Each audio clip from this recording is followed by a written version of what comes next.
Happy Friday, everybody. It's my daughter's birthday, Michaela Marie. Big shout out to Michaela. She just is turning 24 years old.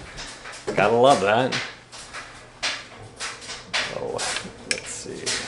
Hope everybody can see the screen. Imagine they can. All right. Let's get a little more like this. There we go. All right. Well, thank you very much for joining me for episode 14 of the Housing Debrief. Hello, hello. Here we go. So thank you for joining us. I really appreciate it. Big numbers today. This is where we crunch the numbers and things are definitely looking different. So I can't wait to bring you all that great information. And I'm actually going to do the coronavirus information at the very end to make room for getting into what I wanted to talk about today. So, without further ado, I wanted to go into my credentials, my background, in case you're sending this out to anybody. I do record these so you can access them afterwards and get them out to clients and people that are out there. I think this is not just for real estate agents in the real estate community. I think it is also for everybody at large. They understand what's going on in the overall housing economy. That is what I do best, is the housing numbers and the data and taking a look at it and seeing where the stresses are and reporting upon that. And so my background is I have a quantitative economics and decision sciences degree from UC San Diego in La Jolla. And I've been in the business for 29 years, Orange County native, Capital Valley High School grad, 9 kids, and an avid runner. And these are our kids. I brought 6, she brought 2. I adopted her, she adopted mine, and we have that guy, Zeke. Spending a lot of time with him, being at home like we are right now. So here we go. My background is I started in 2004 and been giving it to the Orange County Register ever since. And slowly but surely that has led to other PR opportunities and getting the word out as to what's going on in the marketplace. So my company is reportsonhousing.com. Matt Garceau, he's my only employee other than my wife and myself, and he has a quantitative economics degree. We're a happy little team of 3. It's reportsonhousing.com. We have housing reports for all 5 of the Southern California counties. Most reports talk about closed sales data, and that's like looking in the rearview mirror. I'm not at all for doing that, especially today with how many things are rapidly changing. You really need to go week by week, day by day, rather than looking at a reflection of the past. March closed sales data, April closed sales data. I know that we're just finished April. It's not going to really matter in the great scheme of things as to how you're going to be able to plan going forward based upon closed sales data in April, which is reflection of February and March. And so what I like to do is I like to look at the windshield, and I want to see as much forward-thinking data and data where we currently are as possible so that we can inch our way forward through this and navigate through the storm. So I'm looking at active listing inventory, that's the supply, and demand for the last 30 days worth of pending sale velocity. That will really tell me where we are today and how everything is evolving as well. So from that, we have a benchmark called expected market time. If you place your home on the market today, when would you open up escrow? I think that's what sellers should care about and buyers should care about. And we'll be updating some of the charts that I showed over the last week, the menu for the various reports. I think it's a very important chart to include right now so that you know what's going on in your specific price range and whether it be attached versus detached. So it all started in Orange County Housing Report, but I now have reports in LA, Orange County, Riverside, San Bernardino, and San Diego. And matter of fact, at the end of this month of May, San Bernardino and Riverside is going to hit their annual mark. So I will have year-over-year data, and it really makes a difference when you start talking about different price ranges in different cities. Where were we a year ago versus where we are today, so you can really gauge as to how everything is evolving. The last one that came out was this. San Bernardino and Riverside got this report this week, and LA, San Diego, and Orange County got this the prior week. We crunched the numbers from last night, and that is going to create a new report that's coming out on Monday. So if you actually signed up today, you'd get this last report. And speaking of that, you go to reportsonhousing.com and you go to subscribe. You get a month free if you sign up using Demand Up. And we'll talk about Demand Up. So Demand Up, that is the coupon code. And you get, there's frequently FAQ section as well, sample reports as well. And I wanted to thank our wonderful sponsor, Laguna Staging. They were established in 1991, and it's all about Laguna Staging has always focused on vacant homes, so their model is well suited for a contactless experience. They have specific safety guidelines that are being utilized right now. They have the proper PPE to minimize exposure for them and for you, and only certain areas are available, so you need to contact them at 800-479-0776. That's 800-479-0776 or lagunastaging.com. So let's get into some fun photos, spring fun photos. I'd like to start off with this. I think this is fantastic. The reason why I'm showing this is because my wife cut my hair, and I think she did a fantastic job. My hat's off to my wife. I was actually not even really that nervous because I've seen what she's been able to do for the kids, so I felt very motivated. But when you see these kind of pictures, you go, uh-oh, this is what happens when you try to cut your own hair, and that too is what happens when you try to cut your own hair, as well as this guy, how about his wife, gave my man a quarantine fade. So glad my wife has some talent, holy cow. And how about this? Congratulations, you successfully made it to the end of April. Welcome to level 5 of Jumanji. That's what it feels like. Holy smokes. That was the longest April I think we have all endured. Breaking news, wearing a mask inside your home is now highly recommended, not so much to prevent COVID-19, but to stop eating. You know, and I kind of agree with this. First day back at school after lockdown. I think these are all great. We gotta laugh a little bit. Come on. How about this one? When the bars finally open, but masks are still mandatory. Huh? I thought this was brilliant. Great job. And I have to always, you know what, gotta show off my little Ezekiel. He doesn't get to stand up here as much as my other kids do because he's so short, and he's typically taking a nap, although I know he's awake right now. He woke up earlier than normal because my kids, who can be loud during some of my presentations on Zoom, and also while taking a nap, ended up waking him up. But this is one of the many walks that we take, and he's a lot of fun. And I snapped a fun photo of him. So, macroeconomic outlook. I'm going to get into the numbers really quick. I don't usually go into that many numbers, but I do need to focus on a few. And before we get into the real estate side, because I want to explain my thinking and where it's at today, and how there's been an evolution over the last 7 weeks. That's how long it's been. This is episode 14. I do 2 weeks, so you do the math. The macro charts are after the disease, compliments of Logan Motoshami. And here's what it looks like. And there's a lot of charts, and I'm not going to get into all of them because there's way too many negative charts out there, and I wanted to get into some of the positive charts that are out there, but down the road with the housing. But I also want to go over some of the charts that we can't ignore, and one of those being this one. This is the unemployment claims surge due to coronavirus, and if you see it, we had 3.8 million claims. That was last week. And there were 30.3 million claims so far in the last 6 weeks. And those are these numbers over here. You can see the spike that we're had and how it's coming down, but still, that is a lot of jobless.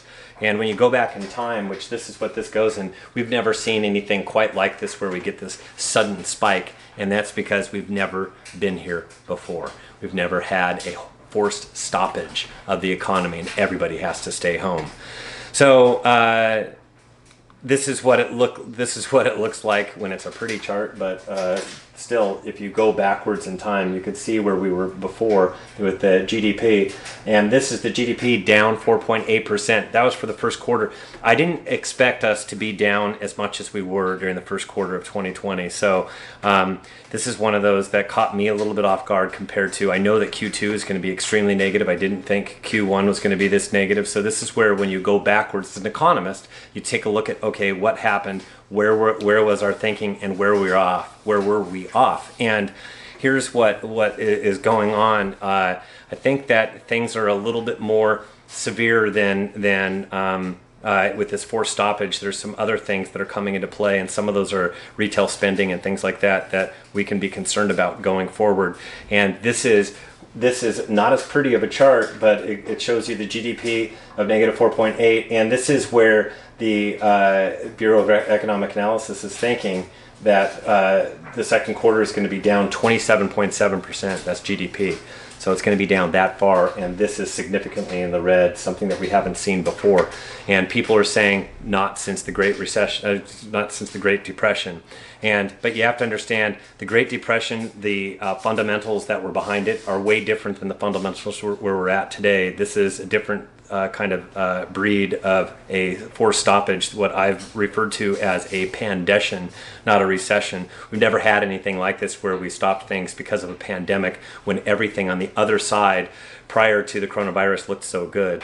So people are asking me to pull out my crystal ball, and I'm trying to do my best to understand where everything falls. And I want you to understand also that as far as being able to look at past data, which is what we do as an economist, we're in uncharted waters right now. So it's kind of like, now we have to look at what's going on, where is the economy looking down the road. And the things that I'm watching, the forced stoppage of the economy is definitely painful. It's painful on the retail side. It's painful with job loss. It's sporting activities for kids as well as professional athletes, and all the different things that we like to do for entertainment have all come to a complete halt and stop. There are deep-seated issues the longer that we go on with this, and so there's already going to be issues and ramifications to what we have. And if we don't play our cards right, then it could get even worse. So we're watching the job loss. How long before they all come back online? It's not going to be instantaneous. There's a lot that are furloughed. A lot of this has to do with consumer spending. There is a lot of nervousness surrounding consumer spending, although I have a little bit more faith in the United States than some people do. But for right now, people are actually saving at the highest rate in decades. So understand that is in play right now. Data is changing constantly, and we are watching it closely. So we're getting a lot of different data, and they're coming in all over the place, and it's changing not only from month to month, week to week, but from day to day. We're looking at things that will properly paint a picture so that we can know how we go forward. And there's a lot of there's people that they call it stimulus for government, from the government side, but it's not just stimulus. Right now, they're trying to bridge the gap, and then there will have to be stimulus on the other side of this after they bridge the gap. So there's tremendous uncertainty that's out there, and forecasts are changing as more data pours in, and I'm seeing it across the board, from banks to economic forecasts from different economic groups. Housing is one of the bright spots, and this is where I come in with really pouring myself over the data and the mismatch. I've had a lot of people that have tried to talk about it being as bad or worse than the Great Recession. It can be the Great Depression because they're comparing some of the numbers to those times, but you can't really compare it like this is going to be the Great Recession or this is going to be the Great Depression, because some of the things mirror it in unemployment. So it boils down to whether or not the U.S. takes what's going on with COVID-19 seriously. I really think that's my crystal ball, is watching this, as we saw in California, how now we have no beaches are opened. And I even saw somebody doing a Facebook Live last night from T Street, and I could see that, and he estimated probably a couple thousand people down there at T Street, and people were flooding to the beaches because they were closing them down. And my thinking of that is what we can't really be doing. We got to be smart, because I could see that nobody was wearing a mask. They were all within close proximity of each other, and that's why they had to close down the beaches, because of the pictures that they showed from Newport Beach. And there were some people who were even saying that they were photoshopped from the Orange County Register, and they weren't. They weren't photoshopped. I heard from people that were there, and they couldn't believe the numbers that were there at the time. So it really all boils down to whether we take it seriously, because if we don't take it seriously, we've got to play our cards right. If we play our cards right, listen to the smartest people in the room, the scientists, everybody like that. Those are the people that really understand what's going on. We could have some long-term ramifications if we open up too early and we have a reinfection, and then we have to do this all over again. Gosh darn it, I know we're all itchy to get out there and do some things that are normal, myself included. However, I don't want to have to come back to this, because I think the second time around will definitely burn a lot more than just doing this once. So if we don't play our cards right, this is what we have. Hello there. We have a house of cards that are going to tumble down. You have my water? Oh, thank you. Thank you. Yeah, if you can't hear, this is beautiful Zeke. Come here, Zeke. Come here, Zeke. So we've been talking about all that negative economic stuff, so let's talk about this guy. This guy is what it's all about. Say hi. Hi. Say, what are you doing right now? You having fun? Yeah. Okay, you can be my director and producer. Thank you for bringing my water. So there is a lot of noise out there, and I'm hearing it. I've seen it, and I'm not even going to react to all this stuff. I'm going to throw up an occasional chart or two. I think Logan Motoshami does that best. There are some people out there that are perma-bears. I don't want to be a perma-bull. I want to look at the numbers, look at the data, and kind of talk about where we are today and make the best educated decision based upon all that. That's why I follow some very, very smart people. And but when people are extremely negative and talking about waves of distress and talking about values plummeting, not only in real estate, but then they start talking about how bad it's going to get, and it's going to be worse than the Great Depression. Those are the things that I don't think that we should collectively do as a society, because we don't even know where it's at yet, and we're the economists. So there's a lot of negative news that's swirling around, and instead, I'm inviting everybody to collectively plug their ears when they see that. Don't react to all the feeds where people are polluting the feeds. I think instead we should be looking at the data, looking at the charts, looking at the stats, hearing what the scientists, what the economists, what everybody has to say based upon the actual numbers. Actual numbers drive really good decisions, and they also tell you, they give you an accurate roadmap for where you are, and that's what I want to bring to the table. So I know that some of the stuff, when you're looking at it, is not going to be pretty, and some people are going to, on the other side of this, even when we open up, not coming back to work, and there will be job loss, and there will be some long-term pain. Right now, we got to play our cards right so that it's not pain like we saw after the Great Recession. Or if we really don't play our cards right, we have to do this all over again. It could get even worse. So I can't wait to start reporting upon AB. America is back. We're going to have that data, and once again, it all is predicated on us playing our cards right. And I want everybody to understand this. This is very, very important to housing.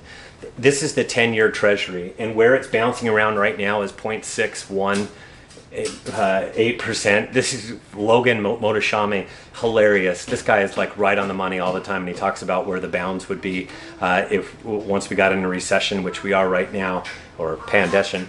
It would be, he said, it would be up, the ceiling would be right here, and then it can even get a little bit negative as well. So I found that that's pretty, that's why I follow this guy. It's super duper accurate. But you could see that based upon that, this is where the 30-year mortgage is, and this is the 10-year bonds. And usually they follow each other pretty darn well, and this is the average of what it looks like over time. And when I pull this average and put it down here, we should really have, see, this is where we had interest rates of about 3.75%, and this is where the 10-year was.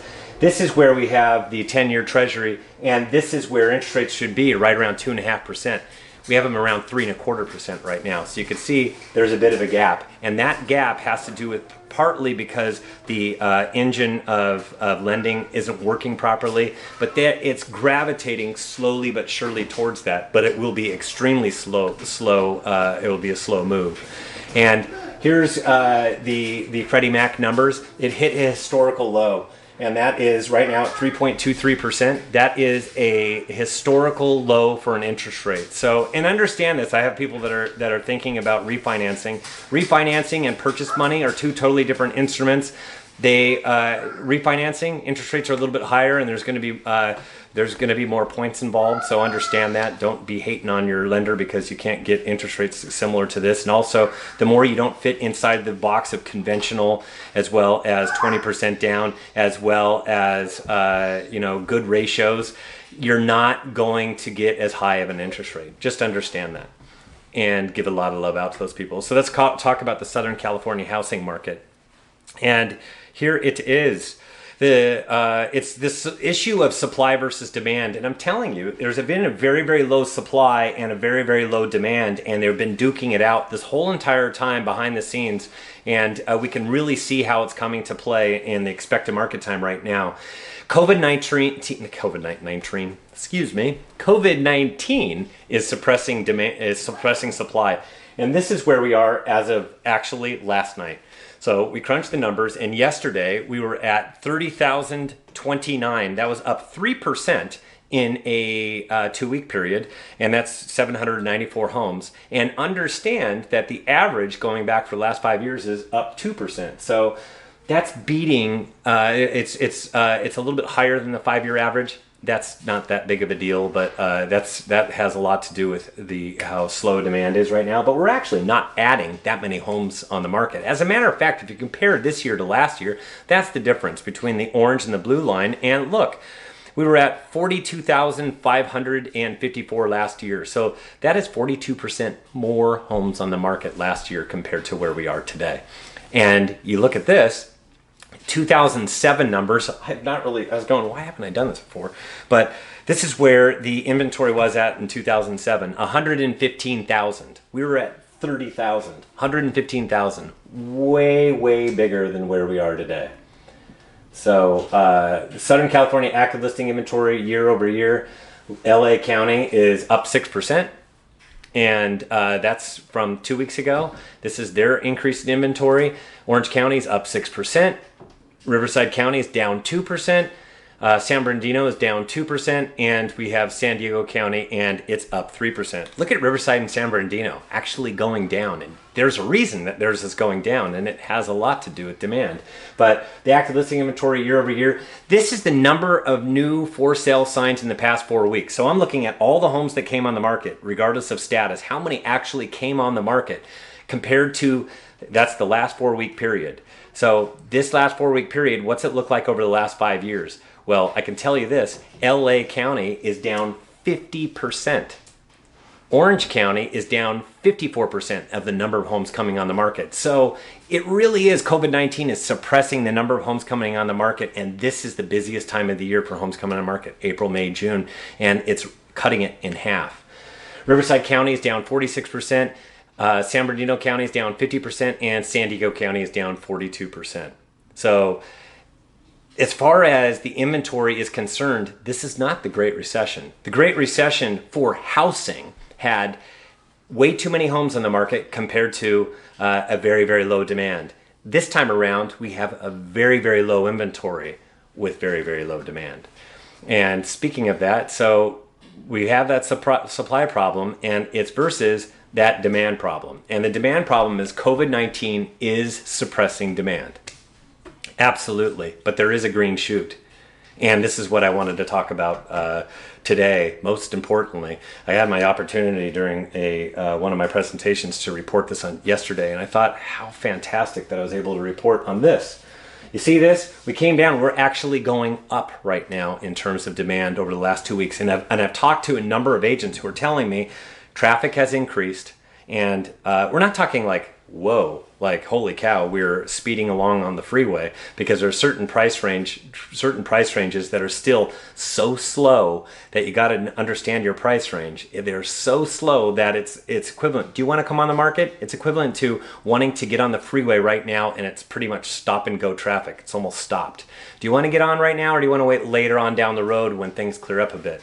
And so you have to really understand your price range. So demand right now, yesterday was at 8,839. That was up 7%, or 587 in 2 weeks.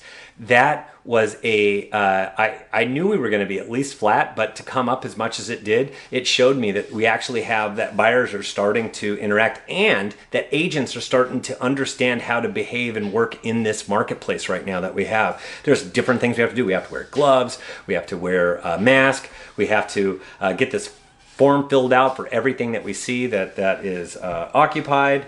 And so there is a lot that we have to do, but everybody is figuring it out. And March 19th to April 16th, we were down 52%. So, but now we're starting to go that other direction. That's what this check mark looks like. So it looked like, I was telling everybody, it looks like it's going to go down, but after that I said it's going to be flat. Well, I was wrong. 7% up. I thought that was great. I'm looking at my wife. Pretty good, huh? And last year we were at 16,828. So that's 90% more. But when I showed you what it was 2 weeks ago, it was 109% more. So that's more than double. We're no longer more than double, and that is going to start to diminish as we start to continue to go up this trajectory, that's where I believe demand is headed now. So yes, this is in the midst of spring. This is not good. That makes for 2020 not an extremely strong year, because this is happening during spring market, but it will be okay. It will be okay. We're going to come back up going that direction, and we'll be watching that week to week, day by day. So let's see. If you see this, LA County is up 2%. They're the lowest. And the reason LA County is the lowest is because they're the 6th worst county in the United States in terms of COVID-19. So that is why they're being hit pretty darn hard. And Orange County is up 9% in 2 weeks. Riverside County is up 14% in 2 weeks. San Bernardino is up 9%. And San Diego is up 6%. And it looks like San Diego's not up much, but they're already the hottest market in Southern California. So for their demand to be going up, it's getting a little bit warmer in San Diego. So the expected market time, I showed you this too, and it looked like it was going to continue to go up, but then I said it's going to go flat after this, and people thought, silly Steve, what is he talking about? But certainly that is what we did. We not only didn't go sideways, we started to come down a little bit. And there are a couple counties that actually got so much more favorable that we do not have a single county in the slight buyer's market. So Billy Long, B-bound. No, not B-bound, but definitely it won't be quite like that. It's kind of looking like that right now. But anyway, SoCal yesterday was at 105 days. It was at 109 days. So we went from 109 to 105 day expected market time. SoCal last year was at a 76-day expected market time, and that was a slight seller's market. At the start of this year, remember, right before we went into this, we actually had a hot seller's market across the board. It was less than 60 days. So, but SoCal last year was at 76 days. That's that orange line. And if you look at this, LA County's at 122 days. It's actually up 5 in the last couple weeks, and that's because they went up so much in inventory and demand only went up slightly. So that's why they went up 5. But Orange County, darn it, that shouldn't say 124 days. I didn't update that one. It should be at 118 days and should be down 7. So I will correct that.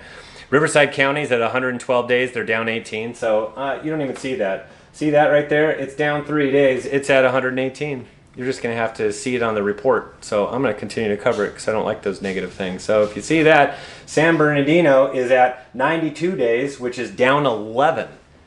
And then you have San Diego County at 85 days, and that's down 3. Holy smokes, that is fantastic. Across the board, they're all... And LA County, it too is getting stronger, you have to understand. So buyer's market that people are holding out for, not going to happen. It's just not going to happen. I'm sorry. Instead, we have a balanced market. We have a balanced market. It doesn't favor sellers. It doesn't favor buyers. For those sellers that are sitting out there, I've been on the market for 35 days and I have very few showings and I don't have any offers. That's right, Mr. Seller. You were catching fish with nets right before this before COVID-19 hit our country.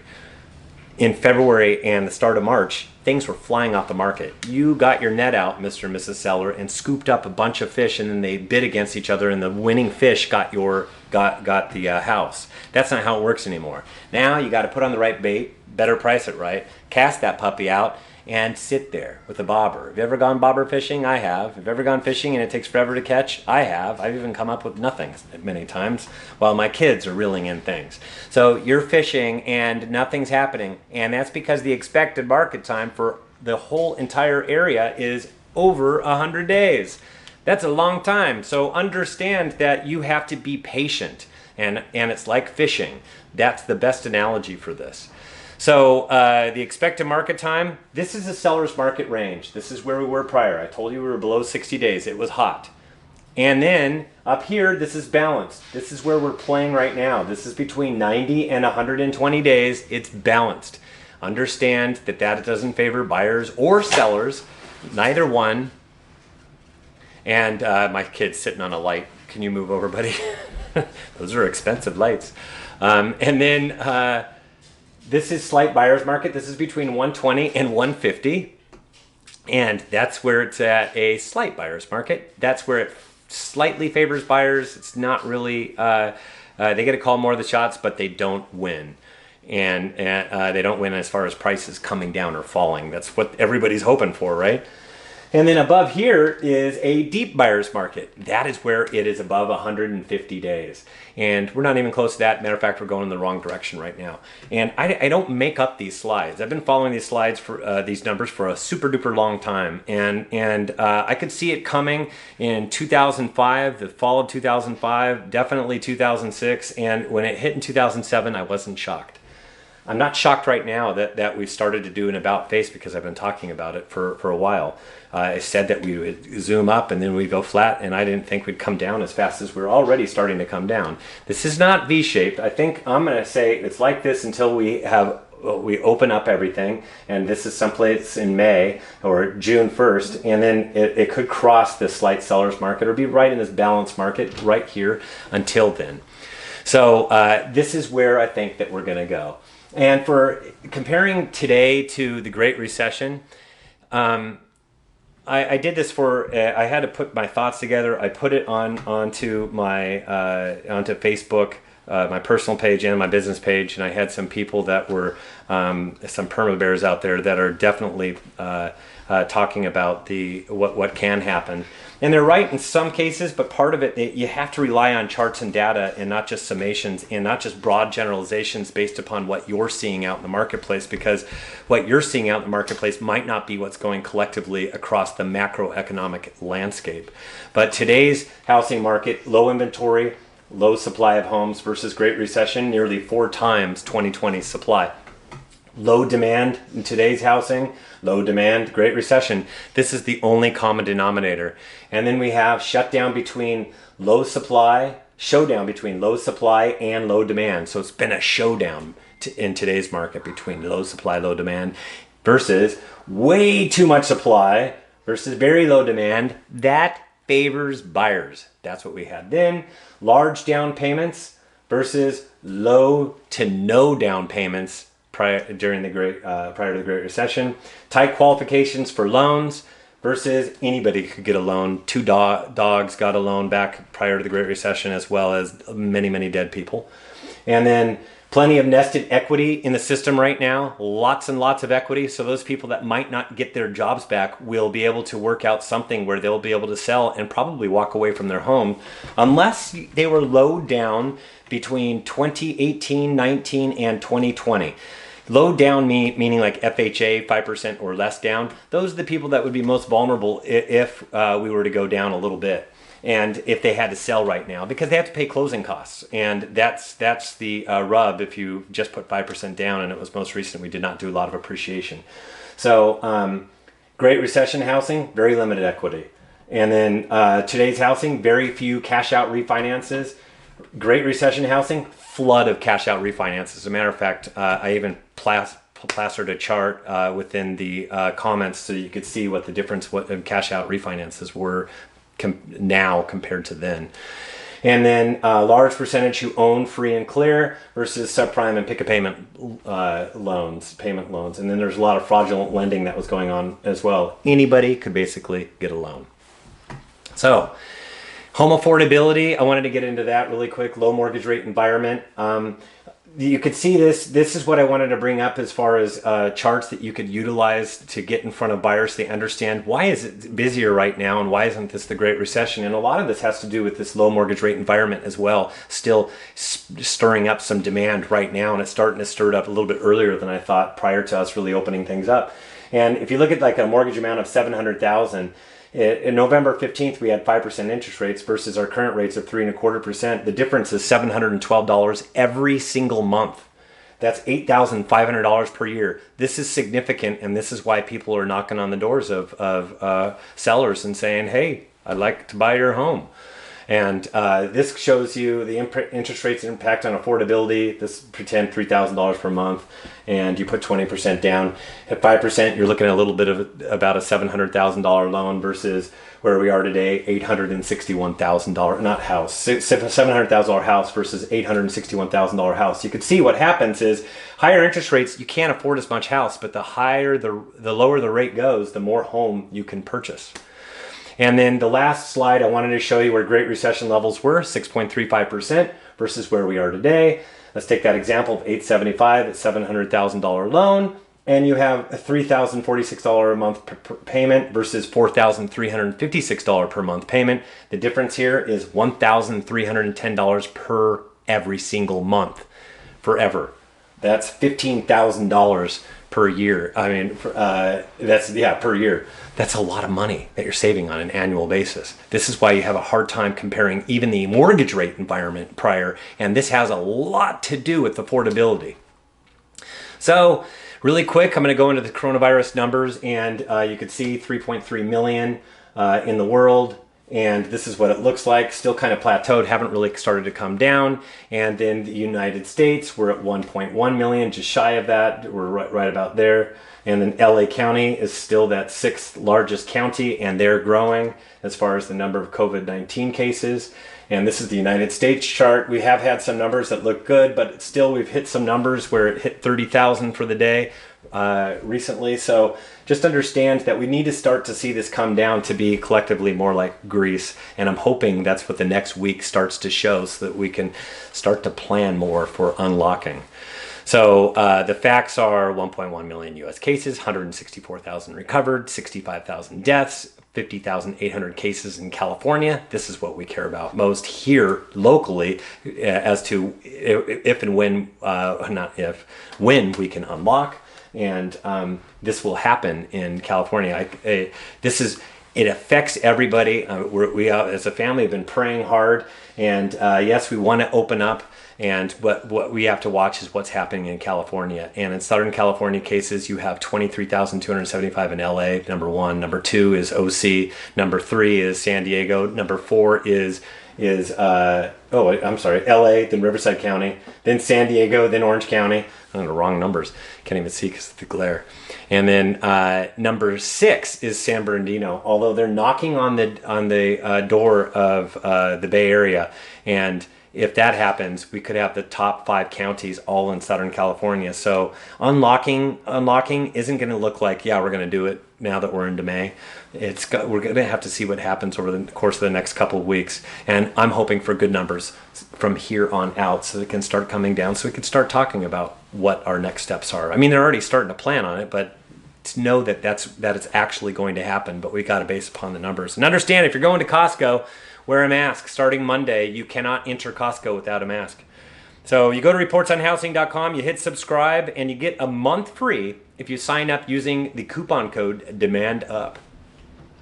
And this is the FAQ section and sample reports section, and you can get all that there. I want to thank Laguna Staging for their sponsorship.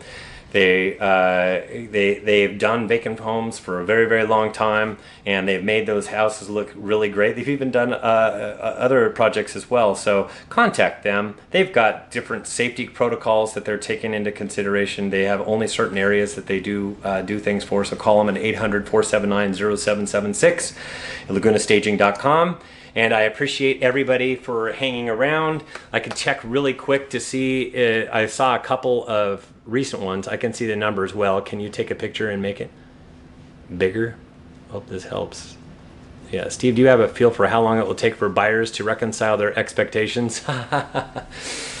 Yeah, it's going to take. Some of the negative numbers aren't helping, because the expectations are it should be behaving the way the numbers are behaving. But the difference is housing is not leading this thing.